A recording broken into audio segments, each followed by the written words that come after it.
Какой вы знаете криповый факт о человеческом теле? Человеческий язык обладает невероятными тактильными способностями. Они настолько мощные, что если вы лишь глазком взглянете на любой предмет, то сможете сразу же представить, каково это лизнуть его. Так, теперь я начал пялиться на свой пенис. Продолжай. Язык знает все. Какого хрена я решил поскролить реддит, сидя на толчке?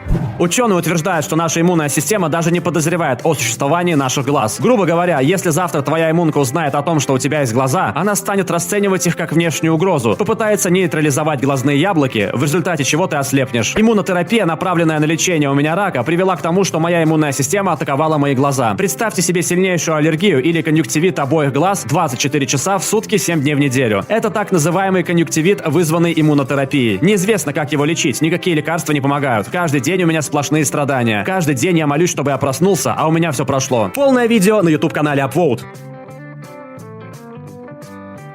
All right, everyone's presentations are done. Nick, the manager, said as he tried to move the discussion forward. Excuse me, I haven't. I recently found out something. Nick interrupted me and began to speak. There's apparently someone in this department who didn't graduate high school and is just a part-timer. Meetings should be for employees only. Absolutely right. His lackey, Mike, of course, agreed with Nick. I'm leaving. After leaving the meeting room, I started to shut down my computer. I noticed that an email had arrived, not in my personal inbox, but in the company's shared email. Thinking, there's no point in speaking up, no one will listen, I went home quietly. The next day, I heard a commotion from Nick's desk. He was staring at his computer screen, his face pale. Nick? Is something wrong? Mike looked at the screen with him. And he turned even paler than Nick. Why is he so angry? Knowing the reason for Mike's distress, I thought to myself, serves them right. My name is Adam. My mother passed away when I was in the 9th grade, and I was raised by my father. Well, you could hardly call it being raised. After my mother passed, my father changed. He drowned his sorrows in alcohol, and though he still went to work, he squandered our living expenses on horse racing. Because of that, I had to start working part-time as soon as I entered high school. Every month, I went to the convenience store with bills in hand that couldn't be auto-deducted from my father's account. Even though I endured it because I didn't want to be alone, I reached my limit in my second year of high school and dropped out. I found a live-in job at a distant inn. Thank you for everything. The day I left home, my father, still staring at the TV, spoke. Take care. That was our last conversation. Back then, 18 wasn't the age of majority, so I needed my father's permission to work, and I couldn't hide my place of employment. Yet, my father never visited me even once. I kept working just to survive, and before I knew it, I was 42. Years of hard work paid off, and I was transferred to the headquarters. I was thrilled to be recognized by the company, as I thought I'd be working in the field until retirement due to my lack of formal education. Listen up. Our work can change the future of our employees. Don't drag us down. On my first day after the transfer, Nick, dressed in an expensive suit, spoke sternly. There was a reason for this. Our inn was located in a prominent tourist destination, known so well that everyone in the state could sing its commercial jingle. At its peak, we had 5 locations within the state. But that was long ago. Due to financial difficulties and aging facilities, only the place where I had worked for many years and the original establishment remained. I was prepared to lose my job anytime, but now there was a glimmer of hope. With the rise of social media, the tourist area where the inn was located started gaining attention again. Depending on how hard the sales department, where I was transferred, worked, we could either thrive or be forced to give up this prime location to the new hotel chains continuously popping up. For Nick, who had switched careers from another industry to strengthen our sales, this was a battle he couldn't afford to lose. I understood why he had to be strict. I will do my best. Nick sneered at my enthusiastic declaration. Did you not hear what I said? I'm sorry. I thought I was listening carefully. Out of habit from years of customer service, I apologized reflexively, though I had no idea what had offended him. Someone was watching me with a smirk. In this department, there are those who are expected to excel and those who have been shoved here because they have nowhere else to go. You are the latter. It was Mike, the section chief.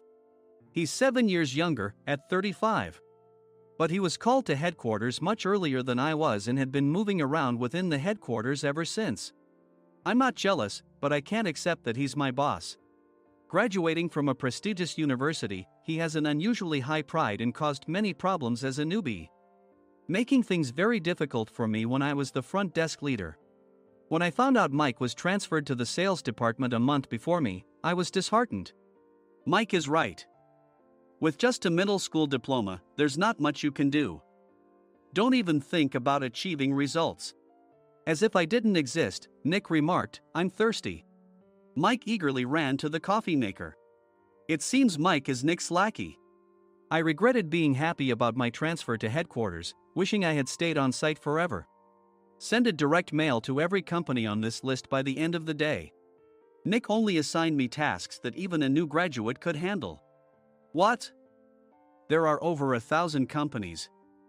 You want me to send to all of them by today? Yes, if you and your fellow misfits split the work, even those with nowhere else to go should finish by today. I glanced at the employees typing away expressionlessly. They were worn out from customer service, only thinking about leaving on time, or were women reassigned after having children, with zero motivation for work. Even Sam, a new graduate from the same university as Mike, who was supposed to be among the expected achievers, had no enthusiasm for the job, having joined the company wanting to do customer service. "I don't care what they say, I plan to quit anytime," he said.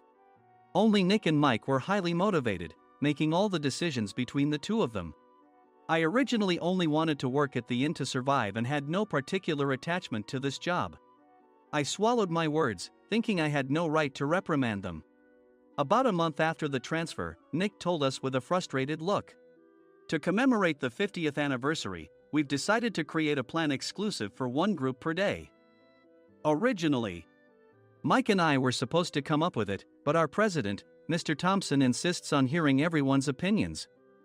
"So, you all get a chance." As Nick explained, Mike began handing out prints. "Make sure not to embarrass Nick. If your ideas are half-baked, you'll have to redo them." It seemed that they had printed his handwritten notes by Mr. Thompson, which included several questions and a section for free responses. It made sense why Nick had to seek our input, given that all responses had to be submitted to Mr. Thompson. We were given a week to think about it, and a meeting was scheduled to compile our ideas. My plan is to let guests enjoy both the old and modern America. Nick began the presentations. Guests would watch a master confectioner at a nearby traditional sweet shop make sweets in front of them. The welcome drink would be premium tea in a bottle. Nick's plan was certainly attractive. After his presentation, Nick called on us to present in the order we were seated. Just as I stood up for my turn. "All right, everyone's presentations are done." "Excuse me, I haven't. I recently found out something." Nick interrupted me. "There's someone in this department who didn't graduate high school and is just a part-timer." He was likely talking about me. I joined the company as a part-timer and was made a full-time employee when I turned 20. That was 20 years ago, so Nick and Mike probably had no chance to know until recently. Meetings should be for employees only. Absolutely right. After that, Nick kept creating opportunities to solicit everyone's opinions, purposefully excluding me from speaking. The meeting unexpectedly heated up and went past the scheduled end time. A few people asked to leave, and the discussion continued with the remaining few. "Still here?" Normally, you'd leave in that situation. Though I had no attachment to the job initially, hearing kind words from customers made me want to make them happier. For someone like me, with nowhere to go, the inn was my home and customer service was my life. I felt pathetic about my current self. "I'm leaving." I left the conference room and started shutting down my computer. I noticed an email had arrived, not in my personal inbox, but in the company's shared email. Thinking no one would listen to what I had to say anyway, I quietly went home. The next day, while preparing the DM as instructed, I heard a commotion from Nick's desk. In his haste to stand up, he hit his knee on the desk. He stared at his computer screen, his face pale. "Nick, what's wrong?" Mike, thinking he should be the first to rush over, approached Nick while still wearing his coat. He peered at the screen with Nick. And he turned even paler than Nick. Why is he so angry? Who is responsible for this company? Nick, more irritated than ever, asked, and Mike answered without checking. Probably Sam. Sam wasn't there because he was attending a morning training session for new hires. Nick gave up on getting angry and returned his gaze to the screen. They were looking at an email that arrived right after the end of the working day yesterday. Apparently, no one, including me, had checked it before leaving. The email was from a large company that used us for their annual employee trips. The president and executives of that company also frequently used our services personally. President of the company, Mr. Mason himself, had declared that neither he nor his company would ever use our services again.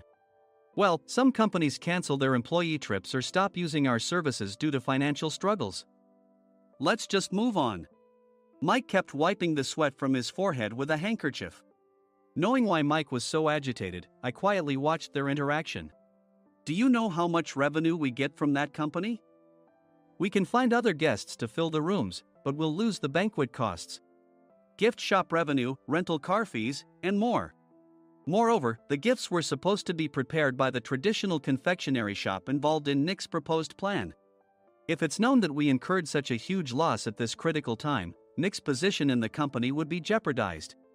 Nick took a deep breath, seemingly trying to calm himself. All right, Mike. Go to New York right now and apologize to Mr. Mason. What? You're coming with me, right? I have urgent work to do.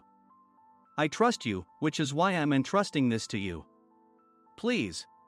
Mike, believing Nick's sincerity, agreed with a determined look on his face, saying, yes. That's Nick for you. Even if Mike went to apologize, Nick would shift all the blame onto him if the client didn't change their mind. Well, it was Mike's fault to begin with, so it served him right. About 3 hours later, Sam answered a call from somewhere and repeatedly apologized, saying, I'm very sorry. Everyone watched to see what was happening. After ending the call, he informed Nick with a weary tone. When Mike arrived at the client's company, he only made things worse, further infuriating Mr. Mason. He was demanding, get his boss here immediately. It was no wonder Sam was exhausted, dealing with such a call right after returning from training. What is that idiot doing? All right, Adam, you're coming with me. If sacrificing Mike didn't work, then I must be next. Normally, I'd want to refuse at all costs, but I saw an opportunity in this situation. If I can be of assistance, I'd be happy to join you. I immediately followed Nick, and we flew to New York. When we introduced ourselves at the reception, it became clear how serious the situation was, as the receptionist personally escorted us to the president's office. Angry voices leaked through the door, making both Nick and me uneasy. Excuse me. I'm Nick, the supervisor. I understand my subordinate has caused you trouble, and I deeply apologize. Nick, with his experience in the corporate world, knew enough to offer an apology before excuses. However, his customer service skills left much to be desired. I sighed as I saw Mike trembling like a small dog in the corner of the room. What kind of training are you giving your subordinates? Mr. Mason glared at Nick with a red face. The intensity of his gaze made even Nick take a step back. Regrettably, I joined this company only 2 years ago and was unaware of Mike's issues. I should have identified his shortcomings sooner. Indeed. I should have realized sooner. No sensible person would come to apologize and then give a lengthy presentation on the drawbacks of not using their in. Nick froze, his mouth slightly open. Suspecting the worst, I picked up the documents that had fallen to the floor. It seemed Mike hastily prepared these documents on the plane, listing the disadvantages. Disadvantage 1: if you change the venue for the company trip, employees might suspect it's for cost-cutting reasons, leading to a negative impression. Reading it aloud half-jokingly, Nick snatched the papers from my hand and checked the contents with a furious expression. Among the stack of documents was a receipt from a nearby convenience store's copy machine. I felt a pang of dread, hoping he hadn't shown the receipt as well. What do you think he said when I asked what kind of nerve he had to do this? I'm very sorry. Faced with the dire situation, Nick must have thought there was nothing left to do but apologize. In a voice smaller than I'd ever heard from him, he uttered words of apology. He said, I'm a Harvard graduate. I don't believe I said anything wrong. Mike. What have you done? Forgetting his plan to pin the blame on Mike, Nick yelled loudly, even in front of Mr. Mason. "I didn't do anything wrong." "You're still saying that? Look at him." Mike pointed at me with a shaking hand. "I was assigned to headquarters in my 20s and now I'm a section chief. This guy only made it to headquarters at 42. Everything I've done proves I was right. So why are we losing the contract?" Having said his piece, Mike collapsed to the floor. "Of course. You were sent there because you had nowhere else to go." Mike never expected to hear such words from someone he looked down upon. He lunged at me, and Nick hurriedly stepped in to stop him. "Mr. Thompson told me Mike is a quick thinker, and to take good care of him." There's no way he was pushed aside. "Don't make things worse here. He didn't say quick thinker, he said only quick-witted, didn't he?" I don't remember that part." I recalled the many troubles Mike caused when he was a newbie. When Mike was on the front line, his pride was so high that he never apologized to customers. Customer service, especially in our job, doesn't work alone. It brings both good and bad situations. If the front staff or housekeepers made mistakes, or the cleaning company didn't properly clean a room, one had to apologize to the customers regardless of personal fault. Mike, in such situations, would never apologize, insisting he wasn't at fault. This often angered customers, and as the front desk leader, I frequently had to apologize on his behalf. He caused complaints and disrupted operations, which is why he was quickly moved to headquarters. In departments where he didn't interact directly with customers, his quick thinking was beneficial and things went well. But it seemed his flaws were starting to show. Corporate reservations are supposed to be entered into the system by the sales representative. But a quick check yesterday revealed that more than 10 items were missing from the client's reservation. The handover document clearly stated what needed to be prepared. Why didn't you enter it into the system? Why do we have to give them special treatment? Filling rooms near the banquet hall, setting up all the food in advance. Specifying the brand of wine, they're too demanding. No wonder he always angered customers, I thought, feeling a headache coming on. Grouping them in rooms near the banquet hall is for our benefit too. It makes it easier for the staff to set up beds and serve breakfast since everyone's schedule is synchronized. As for the other requests, Mr. Mason suggested them to lighten our load. I didn't know that. Nick finally seemed to realize that Mike was the one who had angered the client. What did you say to them? I just told them we wouldn't give them special treatment anymore. We shouldn't waste effort on things that don't bring in money. I was utterly exasperated at his lack of understanding of customer service. Of course, we shouldn't comply with unreasonable demands. But carrying over successful practices from past stays makes customers feel remembered and enhances their experience. Good memories encourage repeat visits. That's part of our job. I looked down at Mike, who was sitting on the floor. In our job, nothing is a waste. Mr. Thompson likely moved you to the sales department, hoping you'd finally understand this. How do you think he feels now that you failed to meet his expectations? Mike, tears in his eyes, fled the president's office. I was amazed he still hadn't apologized. You have it tough, Adam. It's okay, we're all employees of the same company. I deeply apologize for this disrespectful incident. Especially after all the care you've shown us. If it weren't for you, Adam, I really would have stopped staying here. When I heard you were moving to the sales department, I was willing to reconsider if you handled it. Seeing us talk so amicably, Nick's face contorted. Do you two know each other? Adam's service is excellent. I always requested him specifically. Normally, we don't accept specific staff requests, but we made an exception for Mr. Mason, adjusting my shifts accordingly. He had personally stayed at our hotel just before my transfer, and during casual conversation, I mentioned, I'm moving to the sales department soon. If I hadn't told him then, things could have been much worse. Please continue to take care of us.